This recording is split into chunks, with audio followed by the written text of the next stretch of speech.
أعوذ بالله من الشيطان الرجيم.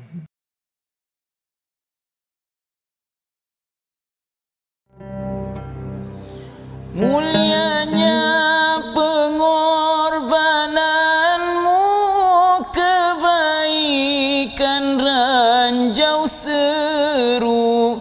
Mulianya pengorbananmu, kebaikan ranjau seru.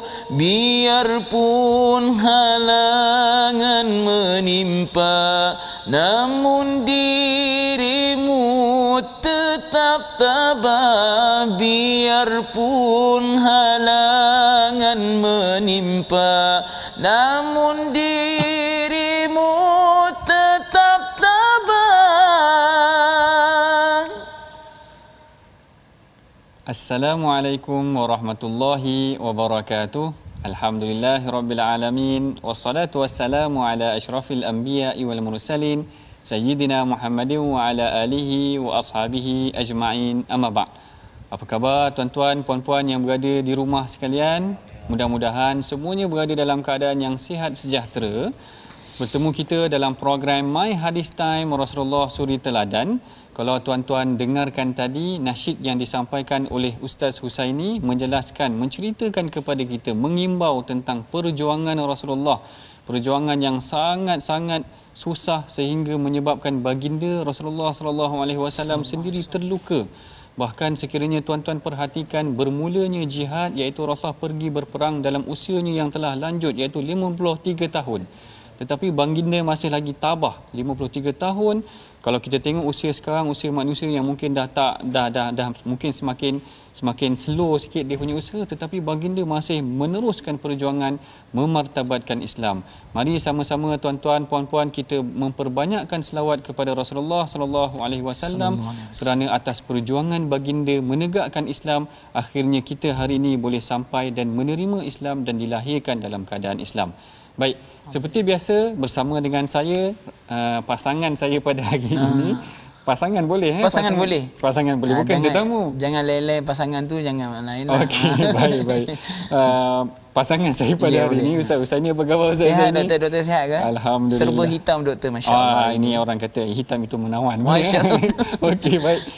Seperti biasa, kalau sebelum ini kita telah bincangkan mengenai tentang amalan-amalan sunat. Kita dah baca semalam tentang amalan sunat yang akan menampung amalan fardu kita. Maka pada hari ini kita akan baca satu ayat mengenai tentang amalan fardu. Apakah amalan fardu tersebut?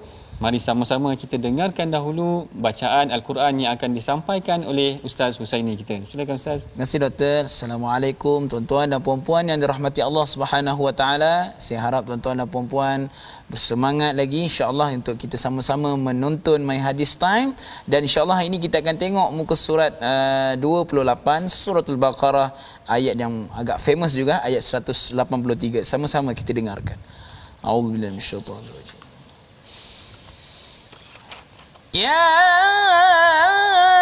ayyuhalladzina amanu kutiba alaikumus siyamu kama kutiba alal ladzina min qablikum la'allakum tattaqun.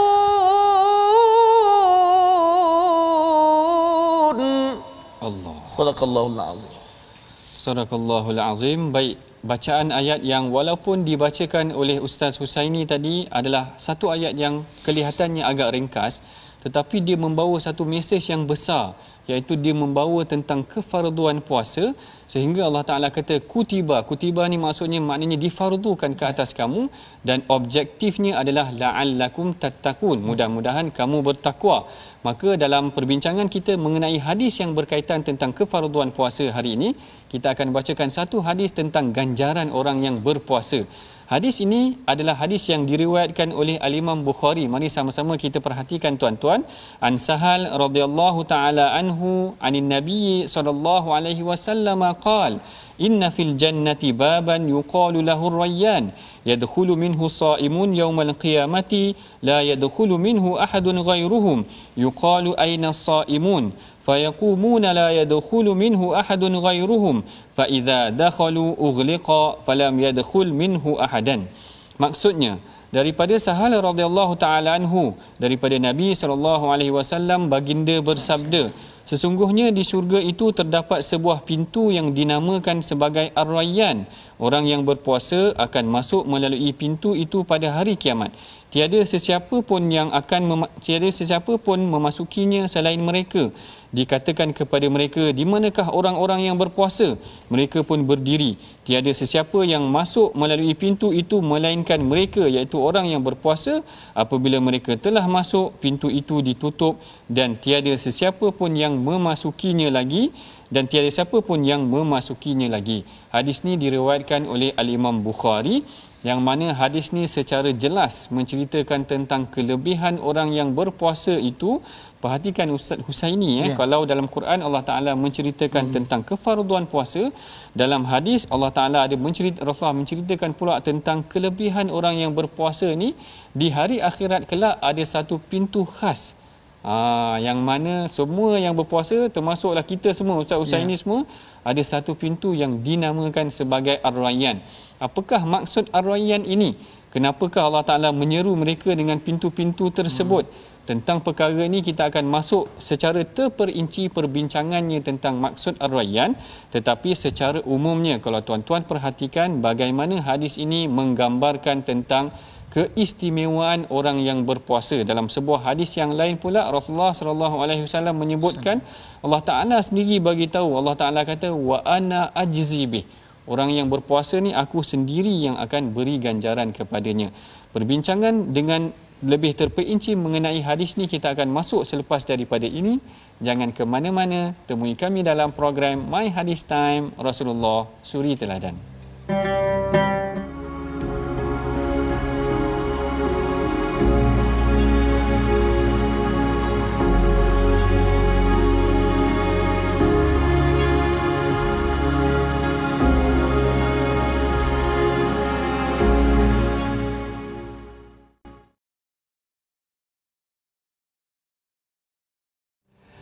Alhamdulillah, bertemu kita lagi dalam perbincangan mengenai hadis puasa. Kalau ayat Quran menjelaskan tentang kefarduan berpuasa, dalam hadis Rasulullah jelaskan kelebihan berpuasa, iaitu mereka akan dikurniakan satu pintu khas di syurga nanti, iaitu namanya pintu Ar-Rayyan.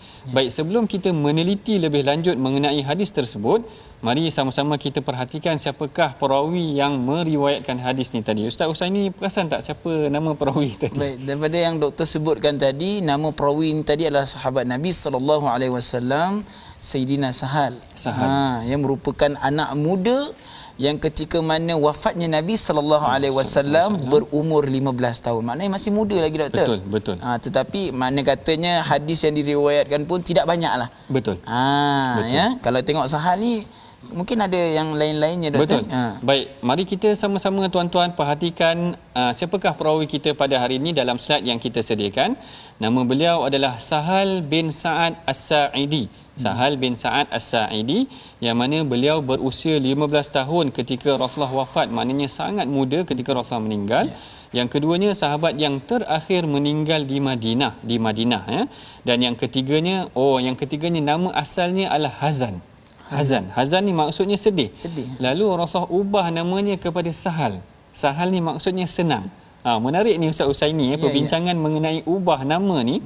Sebenarnya kalau Ustaz Husaini perasan, sebelum ni kita dah bincang dah, ada seorang lagi sahabat yang Rasulullah ubah nama dia sebelum ni. Siapa dia tu? Tak silap saya Abu Hurairah. Betul lah.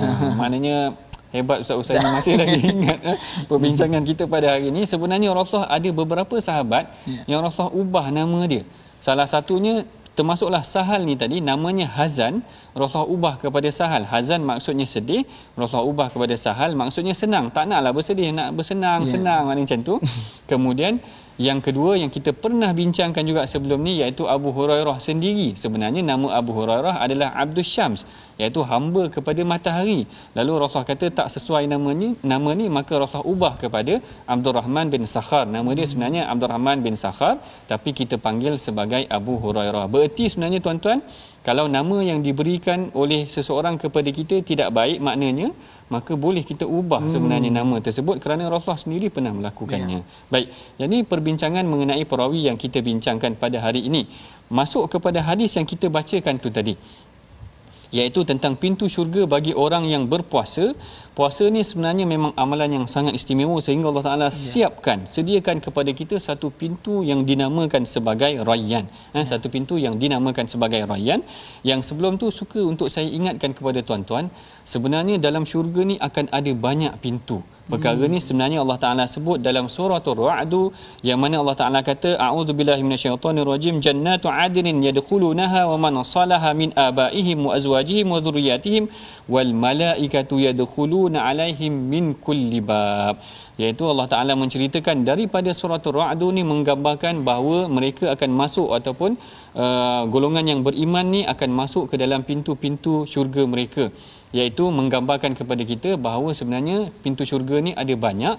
Sebab tu kalau tuan-tuan pernah dengar Saidina Abu Hurairah, mana banyak sebut tentang Saidina Abu Hurairah, sebenarnya Saidina Abu Bakar. Saya nak sebut tentang Saidina Abu Bakar, Allah Ta'ala beri kelebihan kepada Saidina Abu Bakar untuk dijemput kepada semua pintu, kerana kelebihan dia mengamalkan semua amalan sunat yang menyebabkan semua pintu-pintu yang khas untuk mereka ni memanggil dia. Pintu daripada tentang Quran, pintu solat, pintu puasa, maknanya semua memanggil Abu Bakar, kerana Abu Bakar ni orang yang sangat konsisten dan bersungguh dalam setiap amalan sunat tu tadi. Maknanya istimewanya Saidina Abu Bakar. Yang kalau kita konsisten amalkan puasa kita, beramal dengan amalan puasa kita, maka kita akan dipanggil ke dalam pintu Ar-Rayyan. Apakah maksud Ar-Rayyan ni? Macam saya tanyakan tu tadi, Ustaz Husaini tahu apa maksud Ar-Rayyan ni tadi? Ar-Rayyan ni dia, saya tahu saya lah, dia pintu-pintu syurga. Betul. Dia macam dalam makam, kalau makam syurga ni dia ada syurga Firdaus. Betul. Tingkatan-tingkatan dia. Tapi kalau Rayyan ni memang nama pintu syurga. Ar-Rayyan ni menurut Al-Imam Zarkashi ambil daripada perkataan Ray.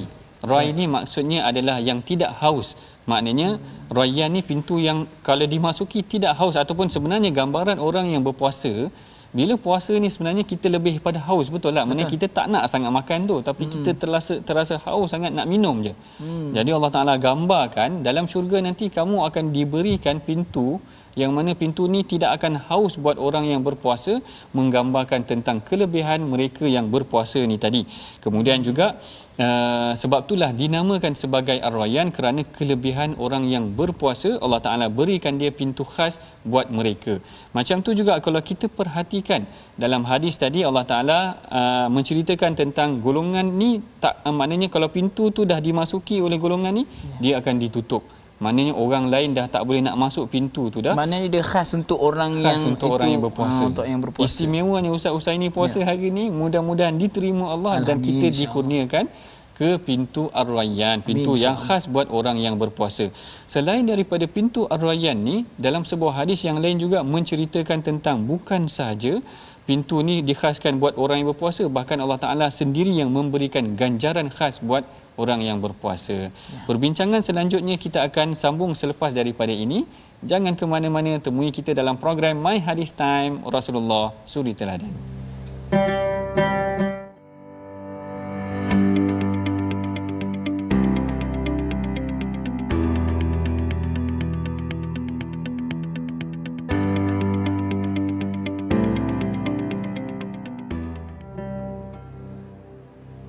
Alhamdulillah, bertemu kita lagi dalam perbincangan mengenai hadis Ar-Rayyan, iaitu hadis pintu yang khas buat orang yang berpuasa. Kalau tuan-tuan perhatikan juga bagaimana para sahabat bila mendengar tentang kelebihan orang yang berpuasa ini, kita boleh dapati mereka bersungguh untuk berpuasa. Betul. Kalau Ustaz Husaini pernah dengar seorang sahabat namanya Abdullah bin Rawahah.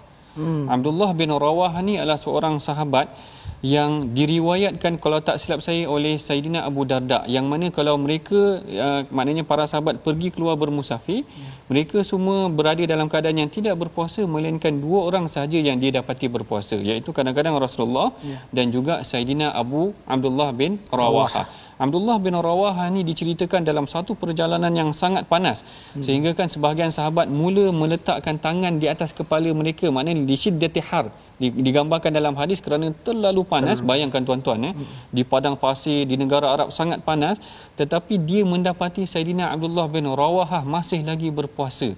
Bayangkan maknanya kesungguhan para sahabat menunaikan puasa, tidak kira sama ada puasa sunat ataupun puasa yang wajib, maka mereka akan konsisten dengan amalan ini. Mudah-mudahan mereka akan dapat pahala dan memasuki ke dalam pintu Ar-Rayyan. Doktor, saya nak tanya sedikit. Ya, boleh. Kalau kita dah berlaku keadaan sebegitu kan, kita setelah tanpa panas yang sangat, bolehkah seseorang itu ataupun meletakkan, mungkin membasahkan bibir ke? Yalah, mungkin ada itu kan, betul faham kan? Baik. Yang ni adalah mengenai tentang hukum mereka yang membasahkan rambut ataupun mandi berlebihan setelah lebih daripada tempoh waktu yang tertentu. Sebahagian ulama meletakkan ianya sebagai makruh kerana bimbang perkara-perkara tersebut akan menyebabkan atau membuka kepada meletakkan air itu tadi menyebabkan batal dan sebagainya. Tetapi yang saya perhatikan di sini bagaimana Rasulullah menegaskan tentang kalau boleh kita bertahan dengan sepenuhnya. Mana kita perhatikan kalau kita boleh bertahan, kita boleh bertahan. Yang saya bimbang hari ini Ustaz Usaini, walaupun kita dah bacakan hadis tentang galakan berpuasa, ayat Quran tentang puasa, tapi masih lagi ada restoran gelap ni. Macam mana Ustaz Usaini? Sebenarnya apa masalah kejadian yang sebegini sebenarnya? Kalau kita melihat dari segi dia boleh berkata, kita katakan ada 2 sebenarnya. Tadi 2 juga. Dan satu ni adalah moral kemanusiaan itu sendiri, dan satu lagi adalah moral kepada Sang Pencipta. Makna kita kata moral kemanusiaan, bila kita mengatakan yang puasa itu wajib, maknanya di dalam hatinya kita dah tahu dah, ya, kalau aku buat sebegini, apa orang akan cakap dan sebagainya. Kalau kantoi itu yang masalah, doktor. Nak sekarang ni ada geng plastik hitam kan? Plastik hitam ya. Doktor pakai baju hitam ni. Dan yang keduanya adalah moral kepada Yang Pencipta. Bagaimana kita nak berbuka puasa, kita tak berpuasa, sedangkan Yang Mencipta kita pandang kepada kita, tengok apa yang kita buat, doktor. Itu yang segan. Dan anak-anak muda sekarang ni banyak sekarang, ya doktor, berlaku kata tak puasa dan sebagainya. Mudah-mudahan dia jauhkanlah daripada kita semua, insya-Allah. Maknanya ada baiknya juga satu masa dahulu kerajaan tidak membenarkan restoran ni buka awal pagi ke sebelum tengah hari. Kan sebelum tengah hari dah penuh pula. Betul. Kadang-kadang dia ada pintu rahsia. Ustaz ni tahu Tak tahulah, tapi ada pengalaman. Baik. Yang itu Ustaz ni bergurau saja tuan-tuan puan-puan. Saya nak ceritakan bagaimana sebenarnya isu ni berlaku. Walaupun Allah Taala dah fardukan ke atas umat Islam berpuasa, maknanya Allah Taala dah berikan kelebihan tentang berpuasa. Rasulullah menekankan tentang kelebihan puasa. Kita dah tunjukkan para sahabat bersungguh ketika berpuasa. Ada yang syahid ketika perang dalam keadaan dia berpuasa, kalau tuan-tuan baca dalam sirah. Tetapi kita heran hari ini, maknanya manusia masih lagi memandang ringan ataupun tak meneruskan kefarduan yang telah difardukan kepada mereka. Baik. Seperti biasa di penghujung pengajian hadis kita pada hari ini, kita akan baca resolusi yang kita pelajari daripada hadis ini. Mari sama-sama kita perhatikan tuan-tuan. Dalam slide kita yang pertama, kita hendaklah menanam azam untuk menjadikan puasa sebagai amalan khusus buat diri kita. Yang kedua, kita hendaklah mendidik masyarakat tentang kemuliaan orang yang berpuasa. Dan yang ketiganya, kita boleh mengubah ataupun memberikan nama anak dengan panggilan yang baik. Ini penting juga. Mudah-mudahan dia menjadi doa supaya anak kita membesar dalam keadaan yang baik. Baik, kita telah pun sampai ke penghujung rancangan. Saya seperti biasa menyeru kepada tuan-tuan agar mari kita bersama menyumbang kepada tabung gerakan Al-Quran, tabung yang akan kita gunakan untuk memperkasa, merancakkan pengajian Al-Quran dan hadis kita dalam pengajian-pengajian yang akan datang, insya-Allah. Mari sama-sama tuan-tuan kita angkat tangan berdoa, mudah-mudahan Allah Ta'ala menggolongkan kita dalam golongan yang berjaya sampai ke pintu Ar-Rayyan nanti, insya-Allah. Saya persilakan Ustaz Usaini untuk memimpin bacaan doa. Terima kasih doktor. Insya-Allah tuan-tuan dan puan-puan, jom sama-sama kita menadah tangan memohon keampunan daripada Allah Subhanahu Wa Ta'ala, dijauhkan kita daripada segala mara bahaya. Mudah-mudahan Allah Subhanahu Wa Ta'ala menjadikan kita golongan orang-orang yang bersyukur kepada Allah Subhanahu Wa Ta'ala, insya-Allah. Bismillahirrahmanirrahim. Alhamdulillahi rabbil alamin. Wassalatu wassalamu ala asyrafil anbiya'i wal mursalin wa ala alihi wa sahbihi ajma'in. Ya Allah, ya Tuhan kami, Engkau jadikanlah kami golongan orang-orang yang berpuasa, ya Allah. Golongan orang yang menjadi orang-orang yang menjadi ahli ar-rayyan, ya Allah. Ya Allah, ya Tuhan kami memohon kepadamu, ya Allah, jangan Engkau jadikan kami golongan yang kufur terhadap nikmat-Mu, ya Allah. Ya Allah, ya Tuhan kami, jadikanlah kami hamba-Mu yang mempunyai tahap kesyukuran yang tinggi kepadamu, ya Allah. Ya Allah, ya Tuhan kami, terimalah puasa kami ini, ya Allah. Ya Allah, ya Tuhan kami, Engkau Maha Pengasih, ya Allah, Maha Pengampun lagi Maha Penyayang. Rabbana atina fid dunya hasanah wa fil akhirati hasanah wa qina adzaban nar. Wa sallallahu ala sayyidina Muhammadin wa ala alihi wa sahbihi wa sallam. Walhamdulillahi rabbil alamin.